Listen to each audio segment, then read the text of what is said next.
Now to growing concerns about the deadly coronavirus officially hitting the U.S. Here's what we know. And officials with Metro Detroit Health System say we are on the front end of a surge. Help us understand, now that we have confirmed cases here, what changes will be happening here in Michigan. We saw reports in January, February, about the viruses in China. And knowing that it was a respiratory type virus, I know I was concerned, so I know with my leadership team we started talking about, what if this starts to ramp up, what do we need to do? We start to see these cases start popping up in the West Coast around Washington, and right around that time I think we even had our first death in the country. Testing wasn't really available in the state of Michigan. It was essentially non-existent and had to go through very complex processes through public health to even get a patient tested. We were starting to get a little bit worried. We got information that there were 2 cases in the state of Michigan when they first started. There was a high level of alertness, everybody trying to get ready, get up to date on what they need to do, things were changing by the hour.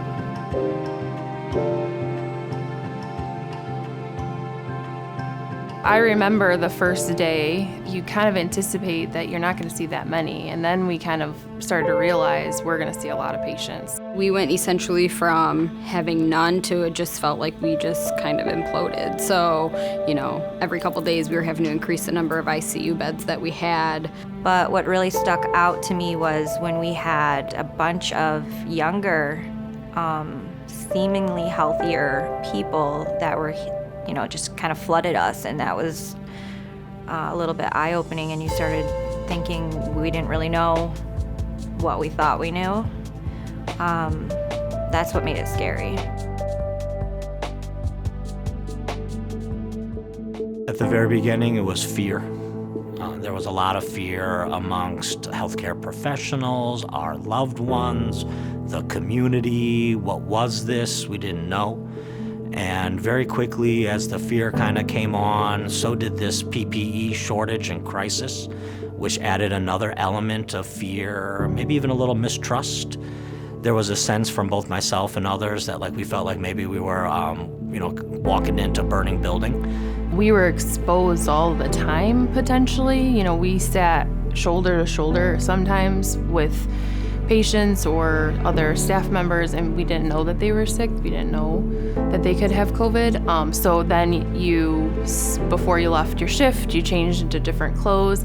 You got into your garage, you took off all your clothes, you went right to the shower, but you didn't know what you were carrying that you could give to your family. So I think that was the worst time for me, because I just wanted to cuddle with my kids on the couch on the weekend, and I couldn't do that because I was afraid of, I'm really sorry, of what I could potentially be giving to them, because I wasn't sure. The worst day for me was the day that I knew we had 6 patients who we were going to terminally wean off the vent, and I know our morgue only holds 4. So I had to make a phone call and say, if I have 6 patients who are dying today and our morgue holds 4, what are we doing with those patients? And I was told, there's a trailer coming. And that just kind of broke me. To even think about that still, that we didn't have the capacity for that much death. That was a hard day. It was very heartbreaking to see the families, not only seeing their family member passing, but also the inability of them to be at bedside. That was pretty hard. To hear Code Blue,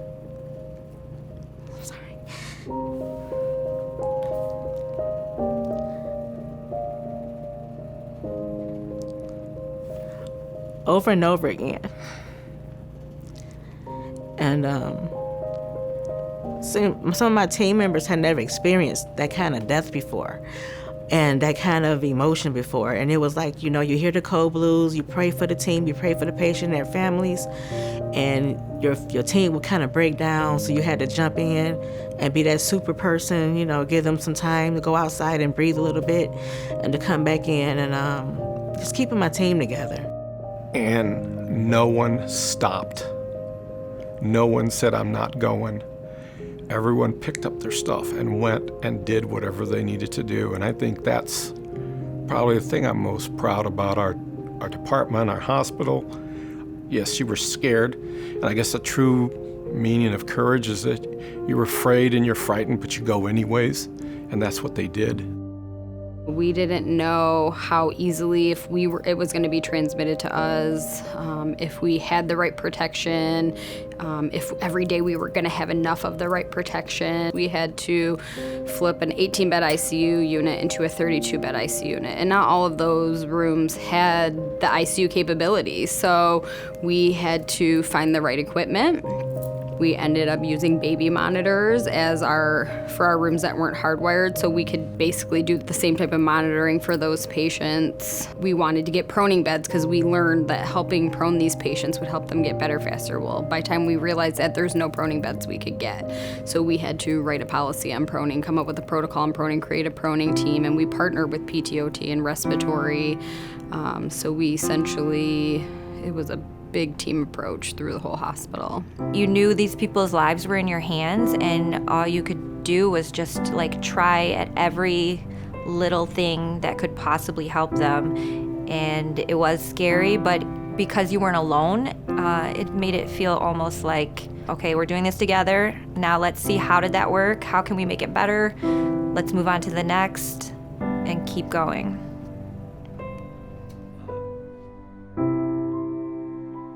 When this started, the severity of the patients who walked in was overwhelming, and that was the number of people that came in. They were in just dire straits.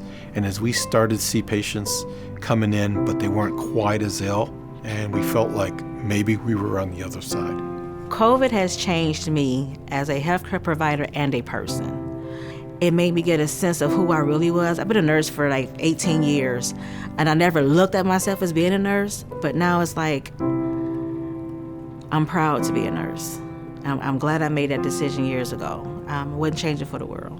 My band of brothers, my band of sisters, we've done this. We stood up, we battled, we learned, and we created the tools that I think can effectively continue to make this battle for weeks to months to come. I've actually never felt as appreciated in 15 years as I did during COVID. They really reached out and just sent so much to us that was easier to come in every day and do that over and over and over again, no matter how tired you were, how scared you were, because they counted on us and we weren't going to let them down.